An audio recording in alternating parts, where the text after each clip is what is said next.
Hello there, good people of Earth.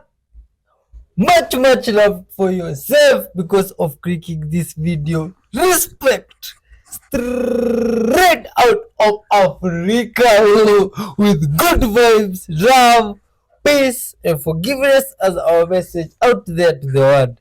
Today's videos, they are just good and let's watch TV. And myself, I also don't know. Watch and leave the comments. Good vibes only. Let's dive in. Let me ask y'all, what color are the angels in heaven? What color are they? Right. They're white. Yeah. Get Ezekiel 1:13.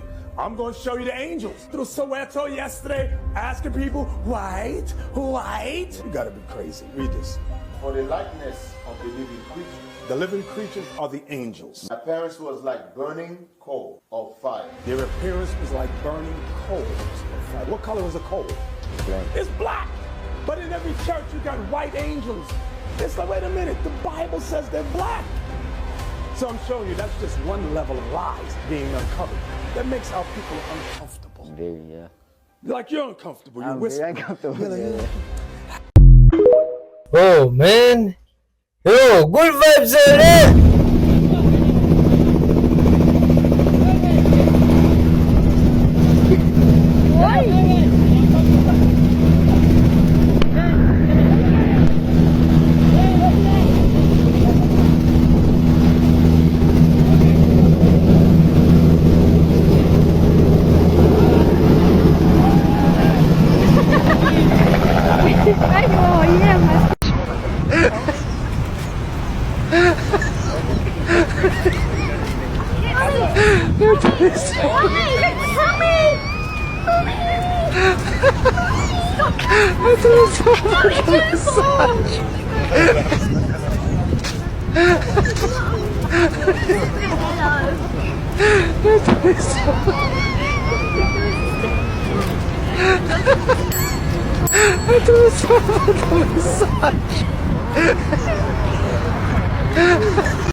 You see, that video is very beautiful, man. How that kid was innocently concerned for that man. That's so beautiful, man. Much love to that kid out there and all people out there of goodwill. Respect to yourself even for being here. You see, this video is clicking is a good gesture. Like now, these papers, these are different types of papers. Do you call them black paper, red paper, chili? Do you call paper or chili? You know, we had some episode there we used to ask questions, 3 questions, and we had a question about what goes in the fridge hot and comes out hot. Do you get it? Wait. What goes in the fridge hot and comes out hot? This is the answer to it, man. Paper, black paper, red paper, yellow paper. Do they all serve the same purpose? And they are chili. Have you ever been sleeping and like you're about to fall asleep and all of a sudden your body goes whoa and like you feel like you're falling and it like jerks you awake? Yes. So that's called a hypnic jerk. It stands for hypnagogic jerk because hypnagogic is the word that means the state between sleeping and wakefulness, and it happens to everyone at least once in their life, but something like 10% of people experience it every night. Scientists still don't know why it happens. We're still not sure exactly what causes it, although there's many theories. One of them that I like is that it's apparently an old reflex from when we used to sleep in trees, and so like you'd be sleeping on a branch, then like you lean over and you're falling out of the tree and you wake up to kind of stop yourself from falling. It's a type of myoclonic jerk, which means that it's an involuntary jerk, but it's a healthy one. It's perfectly fine. Another version of a perfectly healthy, fine myoclonic jerk is hiccups, where you just you can't control it. It's just a thing that happens involuntarily. That's cool. Anyways, I want to say thanks to one of my students, David, for this video idea. So thanks, David, and everyone else, stay curious. See you in the next one. Bye. Have you ever been told that if an alligator is chasing you that you should run in a zigzag? Well, alligators actually aren't stupid and they can run up to 35 miles per hour. So just run straight and run like hell. Facts that could save your life. Some of you need to hear the last one. In the event of your clothes catching fire, remember to stop moving, drop to the ground, and roll to smother the flames. A malware app might be tracking your phone activity to steal your bank information. You can check it by clicking on the share button and then on more. If an unknown app shows up, delete it immediately. If you're lost in the middle of the sea, conserve your energy by floating on your back to reduce heat loss and signal for help using any reflective objects you have. Studies show that people born in months with 30 days are usually lazier. You share your birthday with over 20 million people. Comment what your birthday is and see who shares the same one as you. If you ever see square waves in the ocean, get out immediately. They are powerful currents that can drag you underneath the water and kill you in an instant. Inflation is impacting Canadians in so many ways, including the decision to get into the real estate market. A new survey finds 62% of respondents have delayed buying a home. Rising interest rates top the list as the reason why, followed by high home prices, the cost of living, not being able to sell their current home, and lack of availability, or they simply change their mind. The poll by real estate agency Zoocasa also found just over 38% of respondents would move to another city in order to afford a home, but not another province. More than 35% said they would not consider moving to either another city or province, while a little over 26% responded yes to both options. What do you think about that idea about home ownership? Man, that's a crazy idea because here people own homes. Even people my age. Oh, what's this? Melbourne Gold Rush Line. This does my mind now. Oh, this is some crazy tall buildings that this? Oh my god. Oh, what does this look like? Yo, man! Look at this building. There must be something creepy. This building. If you can put the strings, please share because people from Melbourne. What's this? Oh my god, I'm surprised. Much love to you guys for watching up to this far, man. And by the way, hit the super thanks to you can just do that as a good gesture. And some guys have been hitting the super thanks, joining the member. Like some guy called Joyce. You can learn what I'm about to say at the age of 19. I'm going to change your life forever. Okay? There's a psychological construct called the fundamental attribution error. And here's what that means. Fundamental attribution error. I'm going to way oversimplify it, but essentially it's I'm getting inside somebody else's head and deciding why they did what they did and said what they said. And what I want to tell you is that is a complete and utter waste of your entire life because you'll never know. We do it with politicians. He just did that. Politicians, he just did that because of this. Or we do it with our parents. They're just trying to, our coaches. And here's the deal. We have no idea. We have no idea. Right. And so it's a waste of time. I'm going to judge somebody on what they said. I'm going to judge somebody on what they do. And I'm going to judge myself on both my feelings and the next right move. Right? And so I'm just gonna leave things at face value. If people don't tell me the truth, then I'm gonna respond to them. I'm not gonna get in their head and try to figure out why are they lying. It's just an exhausting way to live. I'm trying this trick for my strawberries. It's rocks, just painted red. Apparently the birds come down and they peck these rocks, learn that they're hard, and that red things in this wheelbarrow are bad. And then when the strawberries come, they leave those alone. We'll see. That's interesting now. Okay. Oh. What's this? Oh, this is very beautiful. Man. This is some creative art using food. Oh. Man, you said this is very nice. Even these are the games that if children could be taught using such stuff here, even in Africa, it could be so nice. People could understand better. Food like taught art and craft using food, you bend food like this. Oh, this is very beautiful. People are very creative out there. Beautiful humans, man. This world is full of beautiful people. Oh my god. Even you watching, I believe you're a beautiful person, wonderfully created. Much love to you, man. This is so great. You see, getting a drink with some artistic fruit. Oh, what? This is so great. Much love to these people, man. Whether is this the sign of love or I've just been doing crazy stuff, I've been meaning much love to you. Much love to everybody out there. Man, guys, this is so great. You see, we believe here that with love, peace, and forgiveness, we can make the world a happier place together. Oh, you see? Like now, this guy is exercising what? Love and peace. He's sharing this video sort of love. You're showing people how you can be creative with the food.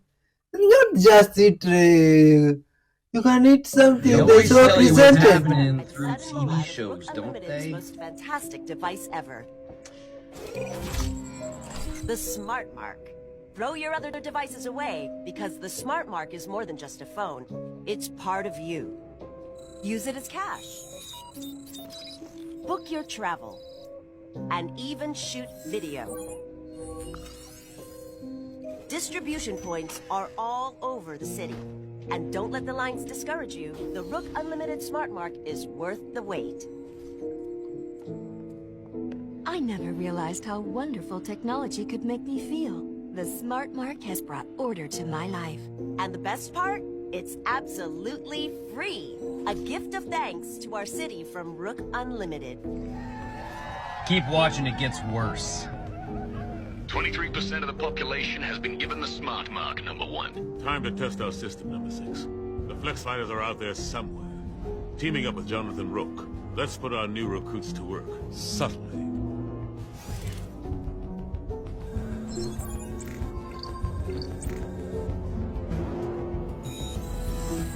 We should find the Flex Fighters.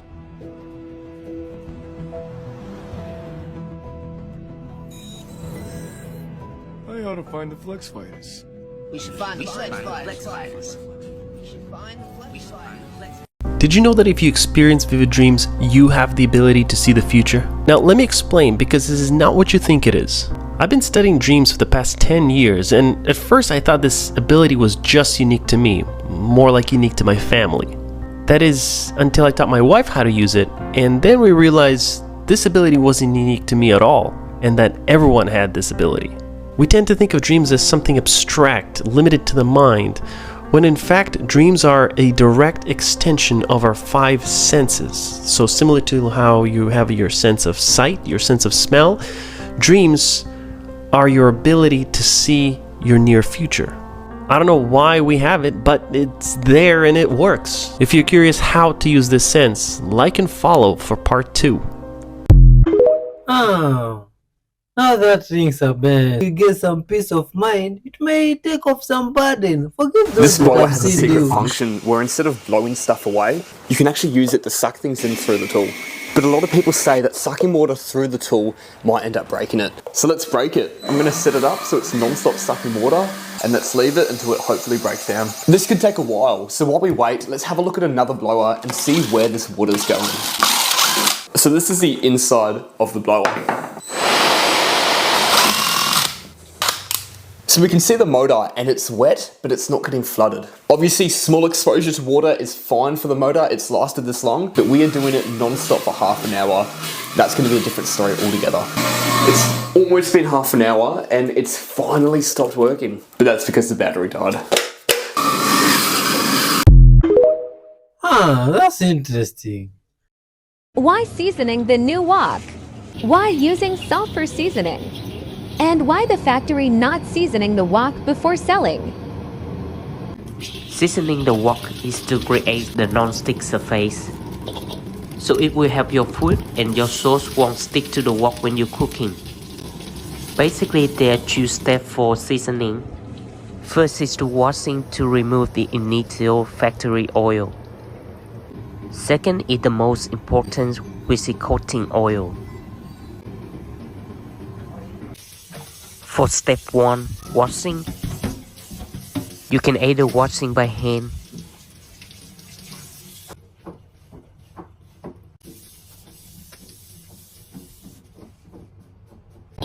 or you can burn and deep clean it with salt.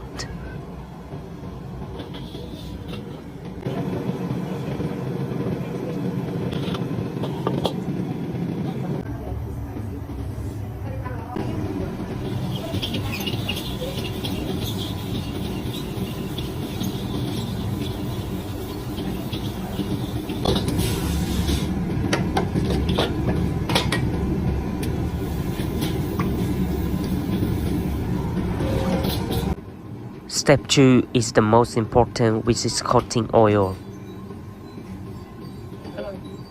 You coat evenly on the top and the bottom of the wok. Then you burn it again.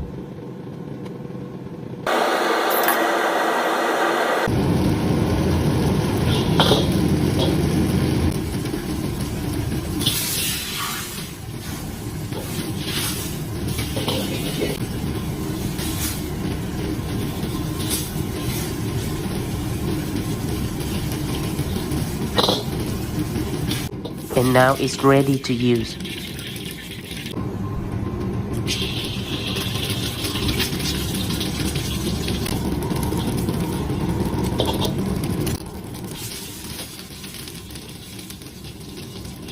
And why the factory not seasoning the wok before selling? In my opinion, I prefer to buy this one instead of this one in the market. How do you think? Give me a thumb if you like it. Ah, that's nice to see. Oh, much love to that human sharing that information.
Oh, what's happening, man? Are those birds sending a message or what, man? Tagging me and sending me this, you've got to see this. This is video of 4 incredibly well-preserved Roman-era swords and the head of a javelin being discovered in a cave in the Judean desert overlooking the Dead Sea. These are the swords. Look at them. Look at that preservation, man. Now, the reason that all 4 of these swords are in such incredible condition, as well as the javelin head, even though that they're 2,000 years old, is because the Judean desert is really dry and arid, and they were stuffed in this really small little hole in this cave, and they've just been safely tucked back there for nearly 2,000 years. Take a look at this one from the video, like it's still sharp. You can still use that to cut something with. It's dusty, sure, but oh my, I just can't wait to see this cleaned up. So the cave was actually already known to archaeologists because of this stalactite right here. Now this contains a first temple script. It's Hebrew. These black lines here are what we're talking about. And this dates to about 900 BCE. And that's why they went to the cave, because they wanted to take a photo of this. And that's when they found the swords. So this is actually the niche in which the swords were hidden.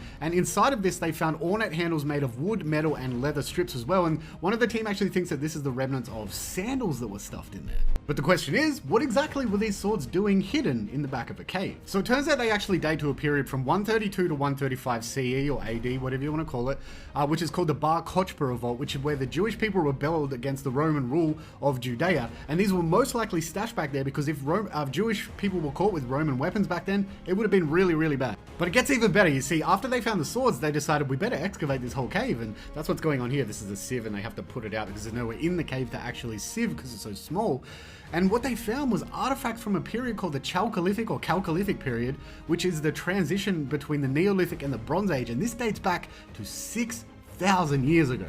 But we're not done yet. See, this cave survey is part of a bigger program that started in 2017, and since then they found at least 20 brand new caves that no one's ever found before, and including a cave in 2021 that included these things right here, which are fragments of the Book of the 12 Minor Prophets, more commonly known as the Dead Sea Scrolls. And you want to know possibly the coolest part about all of this?